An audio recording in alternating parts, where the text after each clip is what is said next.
Va Carlos, qué gusto, bienvenido. Muy buenos días, Fabricio, y muy buenos días a toda tu audiencia en el programa Primera Hora en Radio Majestad. Así que aquí muy honrado de tu invitación, pues, y presto para contestar tus inquietudes. Carlos, ¿cómo evaluamos estos primeros 100 días del presidente Guillermo Lasso en el poder?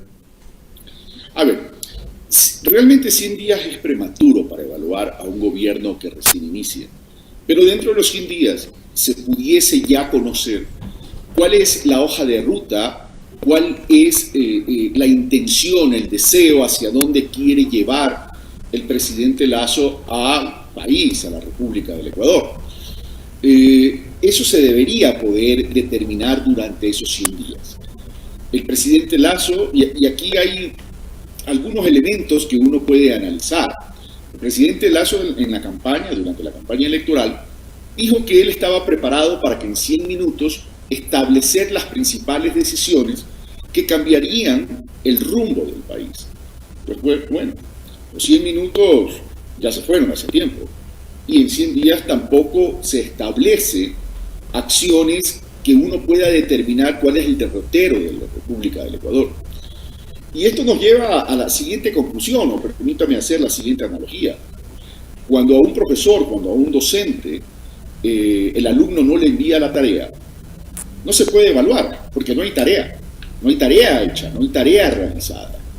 Y es lo que ha pasado en el balance general. No hay una tarea realizada que determine cuál es la hoja de ruta que el presidente Lasso quiere implementar en el país para poder cumplir determinados objetivos en el Ecuador, que tiene que ver con desarrollo, que tiene que ver con igualdades, que tiene que ver con equidad y equidad territorial, en ese sentido. Por otro lado, tenemos que partir de algo. En la campaña electoral se dijo muchas cosas de parte de la campaña de Guillermo Lasso, pero estamos viendo que una cosa es con guitarra y otra cosa es con violín. Lo que significa que en una campaña electoral tiene que ser el espacio para poder determinar los pilares fundamentales de una propuesta y de un programa de gobierno que se debe llevar a cabo. Pero el propio Guillermo Lasso prometió muchas cosas dentro de la campaña electoral. Crédito al 1% a 30 años, eliminar el 2% sobre las ventas a los microempresarios, eliminar el CENESID, eliminar el examen de ingreso, etcétera, etcétera. Y además el $35 de sustentación a la saca al quintal de arroz. Nada de eso se ha cumplido. Entonces, esto es importante que lo podamos reflexionar, porque estos son los elementos de gobernabilidad que se ponen. Porque las propuestas de campaña, las propuestas de gobierno que se dan en la campaña, se acercan a la ciudadanía. Entonces, si eso no se llega a cumplir, ¿qué pasa? Se pierde la credibilidad y la confianza de parte de aquellos a quienes les acercaron la propuesta, y se va perdiendo entonces un elemento importante, que es la gobernabilidad de las calles. Y cuando hablo de gobernabilidad de las calles me refiero a los ciudadanos comunes, porque cuando el ciudadano común pierde la posibilidad de tener presupuestos, recursos en sus bolsillos, de los presupuestos familiares, entonces es un inconveniente. Eso por un lado. Por otro lado, tenemos que resaltar lo bueno también que se ha hecho en estos 100 días. Eso bueno que se ha hecho en 100 días es la vacunación. Y eso hay que aplaudir, porque es evidente que ha tenido un relativo éxito en la vacunación. Yo decía en la campaña, mi querido Fabricio, que la vacunación es el punto de partida y es la clave para la reactivación económica. Pero es uno de los elementos. Y eso el gobierno sí lo ha hecho bien, pero evidentemente lo ha hecho bien en comparación con qué y con quién. En comparación con un gobierno que fue desastroso, como el del gobierno de Lenín Moreno. Un gobierno que no tuvo la sensibilidad humana con su pueblo a efectos de poder neutralizar y atender la pandemia y generar una vacunación. El presidente Lasso lo ha hecho bien, el vicepresidente Borrero lo ha hecho bien, pero no es lo único que se debe hacer. Es una clave para la herramienta para la reactivación económica, productiva. Pero el sector empresarial mismo, que es muy afín a la visión del presidente Lasso, cierto sector empresarial, ya comienza a pedir ¿Dónde está la propuesta de la reactivación económica? ¿Dónde está la propuesta de la reactivación productiva? ¿Dónde está la propuesta de la reactivación en cuanto al empleo? Porque recordemos que la economía no solo es la macroeconomía. La economía tiene que ver con producción, microeconomía. Producción para ofertar productos y servicios que quienes tienen empleo y la sociedad en su conjunto demandan para comprar. Y esas propuestas... Y eso reactiva la economía. Y esas políticas no existen todavía, Carlos. Esas políticas no existen. El propio sector productivo, el propio sector empresarial los está pidiendo a gritos. Es decir, no hay un programa económico, no hay un programa de reactivación, no hay un programa o una estrategia de reactivación del empleo. Y estos son los temas que el presidente Lasso y el gobierno del presidente Lasso debería poner en la mesa. Por ejemplo, 3 de cada 10 ecuatorianos tienen empleo formal de la población económicamente activa. ¿Eso qué significa? Significa que 7 de cada 10 ecuatorianos no tienen empleo formal, que viven entre la vulnerabilidad y la informalidad. Entonces, si queremos generar un verdadero cambio estructural, porque el problema del empleo, el problema de la fuerza laboral en el Ecuador formal es estructural, entonces tenemos que comenzar a plantear cuáles son las propuestas y las estrategias que vayan a corregir esta distorsión. Porque esta distorsión que existe, de acuerdo a los datos oficiales del propio gobierno a través del Instituto Nacional de Estadística y Censo, son los que deterioran la economía. Porque si no hay fuerza laboral formal, no hay consumo. Y si no hay fuerza laboral formal, no hay aportes a la seguridad social. Entonces se generan un encadenamiento de problemas que terminan afectándose a la misma sociedad, a la misma sociedad en términos de ciudadanía, pero a la misma sociedad también en términos del sector empresarial, porque las ventas no van creciendo. Carlos, ¿a usted le llama la atención el hecho de que cumplidos los primeros 100 días del presidente Lasso en el poder, no hayamos, digamos, más allá de este diagnóstico que usted hace, tampoco se haya presentado el Plan Nacional de Desarrollo? Enviaron el 22 de agosto la proforma presupuestaria para el resto del 2021, pero sin Plan Nacional de Desarrollo. ¿Le extraña que todavía no tengamos ese instrumento que debería ser el norte, el horizonte de la política del gobierno del presidente Lasso? Cuando he dicho, Fabricio, que no hay un derrotero, que no hay una hoja de ruta, me refiero al plan de desarrollo.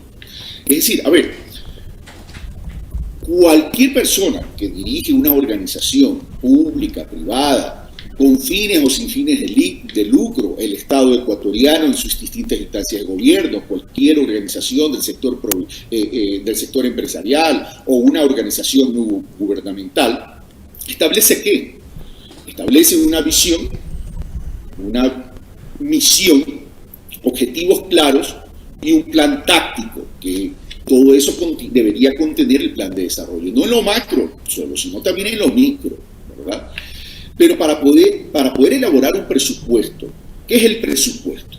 Para poder elaborar el presupuesto, que es cuánto recurso voy a necesitar y cuánto recurso voy a destinar para realizar las distintas acciones operativas para poder lograr mis objetivos, necesito establecer qué quiero hacer.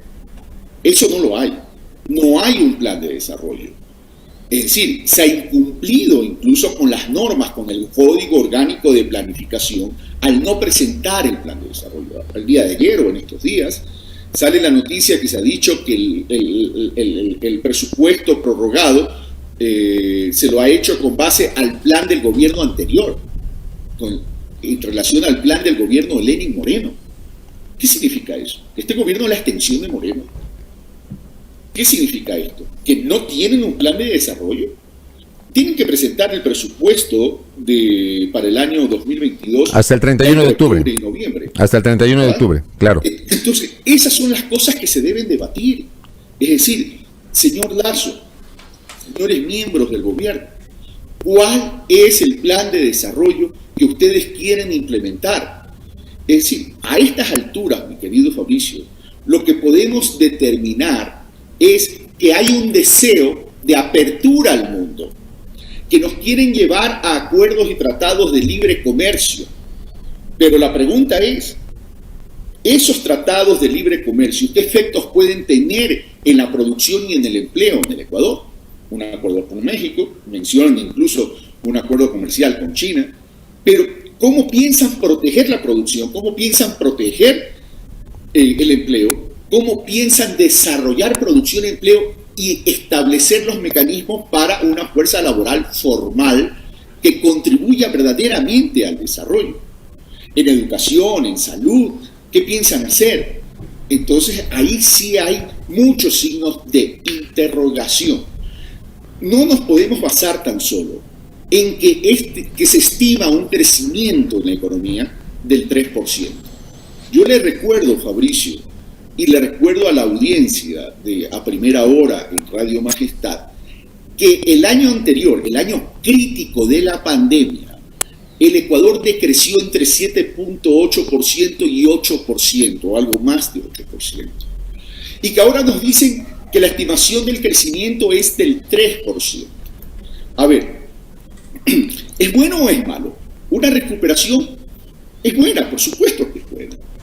Pero tenemos que analizar la calidad de la recuperación y si esta recuperación además es sostenible. Porque esto más o menos tenemos que asimilarlo a que si usted en la mano, usted que es deportista, Fabricio, tiene una bola de tenis, una pelota de tenis, y la suelta, la pelota de tenis va a botear, es decir, va a tener un rebote.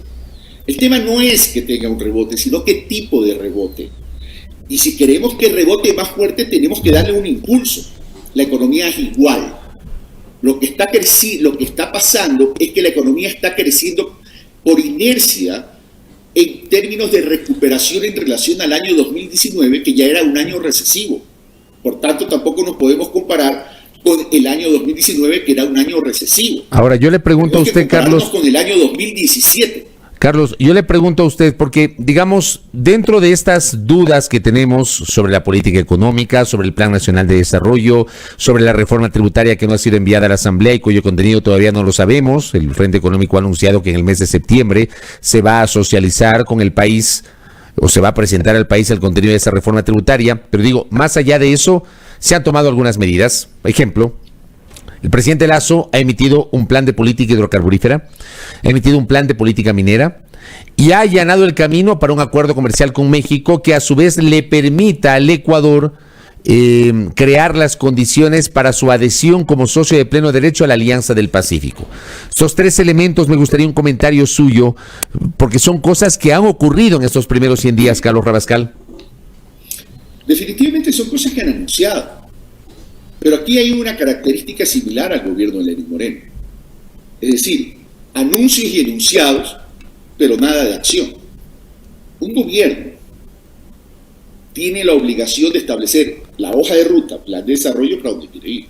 Es decir, ellos tienen anuncios, ellos tienen deseos, tienen intenciones que guardan relación con sus intereses políticos y económicos y con su manera de ver al país, donde para ellos el Estado tiene que ser debilitado y la acción privada tiene que ser lo más fuerte, es decir, las leyes del mercado. Por eso es que en los gobiernos neoliberales de la derecha es donde tenemos que establecer la diferencia de los modelos. El modelo de ellos es una economía de apertura, que ellos llaman desarrollo, pero que genera muchas desigualdades. Pero vamos a lo que usted dice, Fabricio. Por ejemplo, la política minera, la política hidrocarburo, está bien que se establezca qué es lo que se quiere hacer en dos sectores estratégicos que son fundamentales para el Ecuador, porque el Ecuador requiere recursos. Pero esos son temas y acciones cuyos resultados se van a ver en el mediano y largo plazo. Y los ecuatorianos y las ecuatorianas requieren ver medidas que tengan impacto para corregir distorsiones en el corto plazo, que es el tema del empleo. Y en el tema de los hidrocarburos hay que ir definiendo qué es lo que queremos hacer. Hay una recuperación en el precio del barril, por supuesto. Pero vamos a entrar a una política de cambiar los modelos de contratos de prestación de servicio a participación, donde los operadores ganan más y el Estado gana menos. Entonces, ¿dónde van a estar las fuentes de recursos que nos van a permitir financiar los programas, acciones que se deben derivar de un plan de desarrollo para ir eliminando desigualdades e inequidades y para poder tener un programa de acción potente? El mejor programa social que debe existir en una república es la generación de trabajo formal y una política de educación y de salud que se vaya fortaleciendo en términos de recursos y en términos de política pública de esa calidad de educación y salud para ir rompiendo las inequidades e ir rompiendo las desigualdades. Eso en términos de los hidrocarburos y el tema de la minería. Sí, hay que hacerlo, pero el tema es cómo hay que hacerlo y bajo qué condiciones hay que hacerlo. Yo estoy de acuerdo que hay que hacerlo. Lo que no estoy de acuerdo es los modelos de contrato, porque eso le va a mermar recursos, no a un gobierno, le va a mermar recursos a un pueblo, a hombres y mujeres, a jóvenes, a niños, adolescentes y jóvenes. Eso por un lado. Por otro lado, los acuerdos comerciales. Esto no es nuevo, porque el presidente Lasso lo ha dicho durante sus 3 campañas. Ecuador en el mundo y el mundo en el Ecuador, lo ha dicho. Pero los acuerdos comerciales tienen que responder a un propósito, Fabricio y amigos y amigas que nos escuchan. Y ese propósito es la contribución al fortalecimiento industrial y productivo del país que sea capaz de generar empleo. Porque la posibilidad de exportar nuestros productos es buena. Y aquí hay una segunda condición, que es el Ecuador vive en medio de la dolarización. Entonces, si vivimos además en medio de la dolarización y además de fortalecer al sector productivo que genere empleo colocando sus productos y sus servicios en el mundo para atraer más dólares, la pregunta que tenemos que hacer es entonces qué atributos debe tener los tratados y los acuerdos comerciales. Y responden a un principio también, al principio del equilibrio. ¿Cuál es el equilibrio? Proteger la dolarización. La balanza comercial y la balanza de pagos son fundamentales para esto. Pero si en el balance general de los acuerdos comerciales se importa más de lo que se exporta, significa que saldrían más dólares de los que entrarían. Y ahí se pondría en riesgo la dolarización. Entonces tenemos que verlo de forma integral.